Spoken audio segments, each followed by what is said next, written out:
Bonjour, bienvenue au Fournil Escalpin pour une petite série de vidéos qui présente comment on peut faire du pain 100% sarrasin, c'est-à-dire sans gluten. Donc, première étape, ce matin, il est à peine 10 heures et je vais réveiller le levain. Donc le levain, c'est ça, c'est des paillettes en fait, que j'ai déshydraté la dernière fois parce que le levain de sarrasin moisit si on veut le conserver humide. Donc je l'ai déshydraté en les étalant sur le bord d'un saladier et quand c'est sec, on gratte, on met ça dans une petite boîte, voilà, ça fait ça. Donc là, il y a aujourd'hui 110 grammes de paillettes que je verse dans un saladier. Ensuite, je vais tout simplement recouvrir ça avec de l'eau à 38 degrés. Du coup, la quantité, je ne la connais pas puisque le but est de mouiller tout ça. Voilà. Ça y est, c'est la fin de la première étape. On va laisser quelques minutes s'imprégner, les paillettes de s'imprégner d'eau. Et puis, on reviendra tout à l'heure pour rajouter un petit peu de farine. Et donc, continuer le réveil du levain. Voilà, donc à tout à l'heure pour l'étape numéro 2. Il y a 5 minutes, on a humidifié les paillettes de levain déshydraté. Donc là, on s'aperçoit que ça y est, elles ont gonflé. Et donc, je vais compléter avec un petit peu de farine de blé noir de chez Jacques et Claudine, parce que c'est la meilleure. Et voilà, je complète et puis je mélange tranquillement jusqu'à obtenir quelque chose d'homogène et de suffisamment liquide pour avoir voilà, une consistance que j'ai l'habitude. Vous allez voir à peu près ce que ça donne. Pour moi, c'est un peu trop liquide, donc j'en remets un peu. Un petit peu de nourriture pour ce levain. Donc là, il s'est passé 5 minutes, c'est-à-dire qu'il est à peu près 10 heures. Et du coup, ça va lever pendant 8 heures, tranquillement. Donc ça va faire des bulles. Et puis dans 8 heures, on mettra une deuxième... on pourra doper de nouveau de manière à avoir une quantité plus importante de levain pour réveiller, de quoi faire à peu près 3 pains de 700 grammes demain matin. Voilà, pour moi c'est pas mal, donc je vais gratter au bord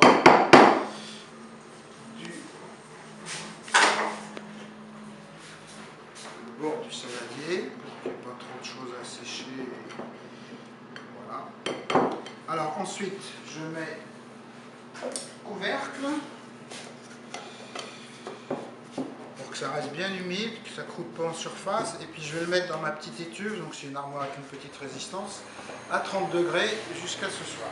Voilà, bonjour, et bien donc c'est le deuxième épisode plutôt. Donc là ce matin on a humidifié les paillettes, on a donné un petit peu à manger et on a mis au chaud environ 28-30 degrés. Il est 18 h, donc il était 10 h, ça fait 8 h. Et j'ouvre le pot, voilà, on va regarder avec une petite corne s'il y a une activité fermentaire, je ne sais pas si vous voyez bien. On commence à voir que c'est un peu léger, je sais pas si, moi je vois, peut-être comme ça vous voyez bien, il y a quelques bulles à l'intérieur et ça avait pris un tout petit peu de volume. Donc je vais rajouter 150 grammes de farine et puis 150 grammes d'eau à 38 degrés. On ne met pas plus de 38 degrés quand on travaille avec du sarrasin. Voilà. Voilà. Et puis je vais mélanger doucement jusqu'à avoir quelque chose d'homogène. Et ensuite, je vais remettre au chaud jusqu'à demain matin. Et là, cette préparation nous permettra de faire lever, j'ajouterai en fait 1,2 kg de farine et 1 litre d'eau, ce qui nous permettra de faire 3 pains. Voilà, donc on a quelque chose d'assez liquide, on aura toujours quelque chose d'assez liquide, et les pains qu'on fera seront du coup verser comme une pâte liquide, une pâte à crêpes, dans les moules. Et après, ils lèveront au chaud avant d'être enfournés. Voilà. Donc là, c'est peut-être un petit peu trop liquide. Et on verra demain pour critiquer. Donc c'est terminé pour cette partie. Donc je nettoie un petit peu le bord. Voilà. Je ferme le saladier et je remets au chaud. Voilà. Et à demain matin pour l'épisode numéro 3. C'est parti. Voilà. Donc, troisième épisode. Bonjour. On est le deuxième jour. Et il est 8 h du matin. Donc, on regarde. L'air rafraîchi. Donc on peut comparer par rapport à hier, en fait on s'aperçoit quand même que ça a gonflé. Donc on a bien une activité de fermentation. Voilà. Et on voit que c'est ouvert, il y a de la bulle. Voilà, donc je vais ajouter, donc je vais faire maintenant le pétrissage, si on peut dire. Je vais mettre de l'eau à 38 degrés, 1,2 litre.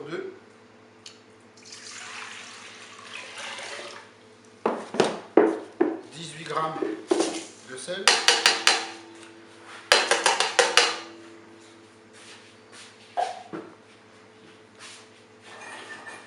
Je mélange un petit peu l'eau et le sel. Donc c'est du gros sel de Guérande.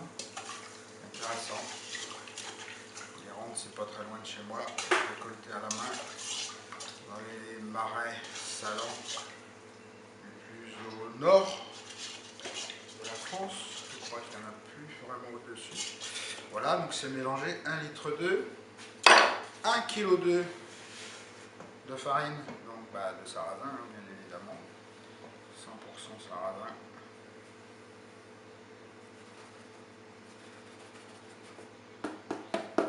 Voilà, et puis je vais donc ajouter le vin. Alors je peux l'ajouter tout de suite. Je peux d'abord brasser un peu l'eau et la farine et puis l'ajouter après. C'est comme on veut. Donc là on voit quand même maintenant que le fond est très liquide. Voilà, et donc pour l'épisode 3, c'est pratiquement terminé puisque le mélange, je le fais dans un petit batteur. Alors, on peut très bien le faire à la main, voilà, à la cuillère à la main. Peut-être c'est un peu compliqué parce que on est quand même sur quelque chose de très très liquide, quoi. Voilà, donc je mets ça au batteur et ensuite ça va aller dans ma petite étuve au chaud à 28-30 degrés pendant 1 heure. Et donc je donne rendez-vous dans 1 heure. Voilà, il est 9 h le deuxième jour et donc c'est la quatrième épisode, quatrième manipulation. On va mettre la pâte en moule. Donc la pâte, elle est pour l'instant dans la petite étuve. Elle a commencé à gonfler un peu en masse, donc pointage si on peut dire. Et je vais la mettre dans 3 moules que je chemise avec une feuille de papier cuisson parce que c'est très liquide. On peut aussi mettre la margarine autour. Voilà, moi j'ai choisi le papier. Un peu moins de nettoyage, là un petit peu de déchets, voilà. Donc 825 grammes pour faire un pain de 700 grammes. Voilà, donc on a une pâte qui est quand même très aérée, mais qui reste liquide. Donc je mets une première partie, je pousse les 4 coins pour avoir quelque chose qui ressemble quand même un petit peu à un pain. J'aurais tendance à dire à une brique, une poitrine. Mais bon, voilà. On est sur du 100% sarrasin, il n'y a pas de gluten, donc forcément c'est particulier. Donc 825 grammes, 806, 840, ça sera très bien. Deuxième moule.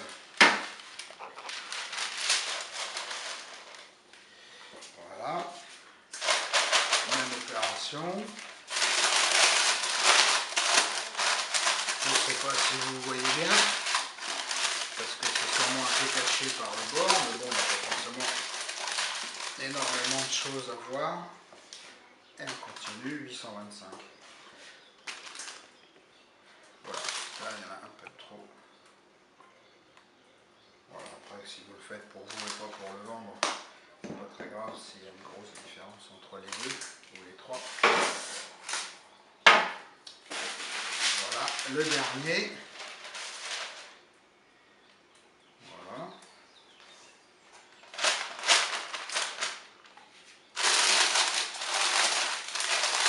Alors ça vaut le coup de regarder jusqu'à la fin parce qu'après il y a l'opération pour déshydrater le levain qui servira la prochaine fois. L'intérêt aussi du déshydraté, c'est que on peut le garder très longtemps, plusieurs semaines, plusieurs mois, peut-être même davantage.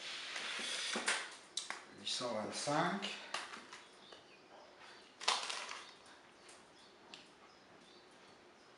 Voilà. Donc, je prends une petite spatule de manière à l'étaler un petit peu pour pas, de toute façon, s'embêter trop parce que il est tellement liquide qu'il va, tout en continuant de pousser, s'étaler dans le moule. Voilà, je mets mes trois. Vous voyez le niveau à peu près 3 quarts, à peine 3 quarts du moule. Ça va monter à presque 1 cm sous le bord pendant cette phase d'après qui va durer les 9h, 10, 11, 12, 13. Ça va durer 4h30, 5h. Hein, voilà. Donc je mets les trois. Je vais mettre un petit étube. Une trentaine de degrés. Et ensuite, voilà. Je vais le montrer sur un saladier en verre. Comme ça, vous allez mieux vous rendre compte. Voilà. Donc, un saladier. On prend de la pâte. Voilà. Et bon, il en reste beaucoup. Là. On a de quoi faire largement ce qu'on a besoin. Et on l'étale tout autour. On la couche la plus fine qu'on peut. Ça sèche plus vite. Voilà. Et après, moi j'ai un four à bois, mais sous part, donc métallique, chauffe indirect. Je pose ça sur le four, ce qui fait que ça se dessèche en une journée, c'est sec. Et après on gratte le bord, voilà, ça fait ça. Je vais faire la même chose ici dans mon bol de batteur. Ça j'arrête largement pour en donner ou pour en avoir de côté. J'avais oublié d'en garder ou je ne pourrais pas assez, si ça marche pas. J'en aurai d'avance. Voilà. Donc c'est terminé pour le 4e épisode. Donc le 5e épisode, ça sera la mise au four, donc vers 13h30. Voilà. Alors voilà, donc c'est le 2e jour toujours, la 5e partie, c'est-à-dire qu'on va enfourner. Donc en fait, nos petits bâtons étaient dans les tubes à la température d'environ 30 degrés. Ils ont levé, hein, on peut remarquer par rapport à tout à l'heure, ils s'ouvrent un peu. Donc on va aller les mettre au four. Donc ici on a un four à chauffe au bois, chauffe indirect, un petit soupard.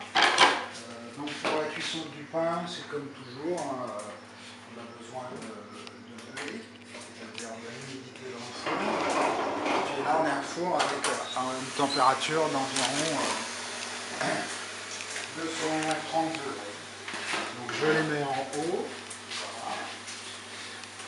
Et puis ici ils vont partir pour une cuisson une bonne heure. Enfin, voilà. Toc, à bientôt. Bon voyage dans le four. Alors le thermomètre nous indique une cuisson. Quand on ouvre la porte, du coup ça refroidit la sonde. Donc c'est pas très net. Voilà. Sinon on peut regarder l'état de séchage de ce qu'on a étalé ce matin.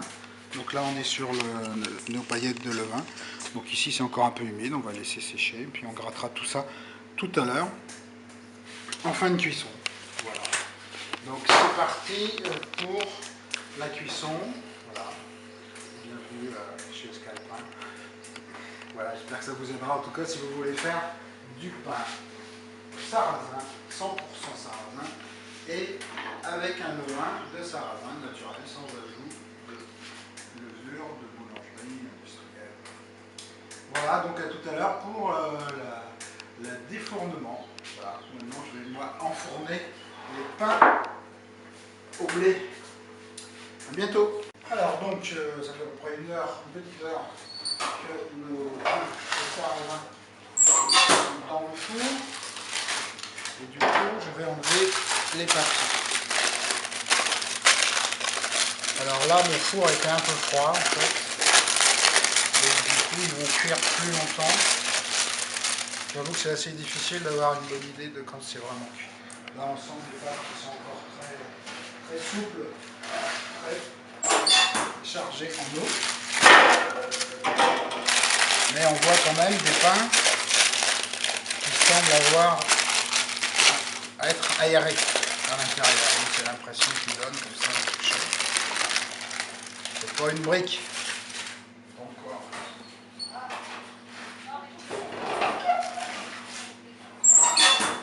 Et le troisième.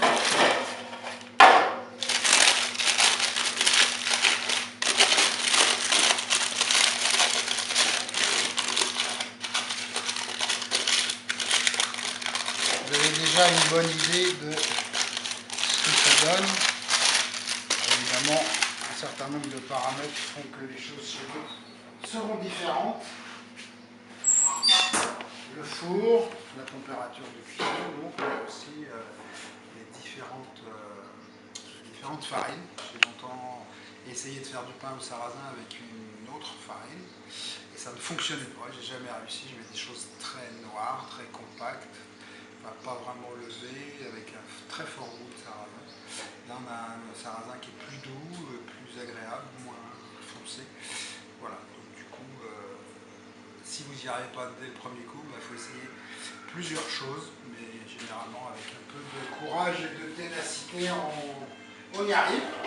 Voilà, donc rendez-vous pour la prochaine séquence d'ici une vingtaine de minutes, je pense. À tout à l'heure. Donc séquence numéro 7, on va sortir les petits pains du four.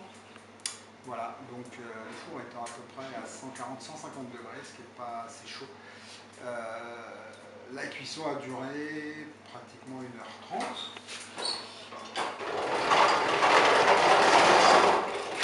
Ce qui prouve s'il y avait besoin que de toute façon, eh bien, il peut y avoir une théorie et beaucoup de pratique et des résultats qui divergent, ce qui est aussi ça la chance de faire de l'artisanat. Alors après, bien évidemment, vous pouvez diviser les quantités par 3 pour avoir un seul pain et adapter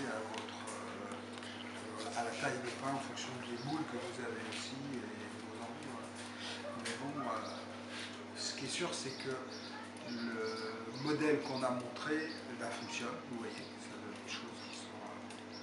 C'est vrai que ça ressemble un peu à des briques, hein, la moule est liquide, donc forcément. Et puis ça ne lève pas comme un pain, comme un blé qui pendant les 15 premières minutes va gonfler dans le four. Là, ça a plutôt tendance à se rétracter un petit peu.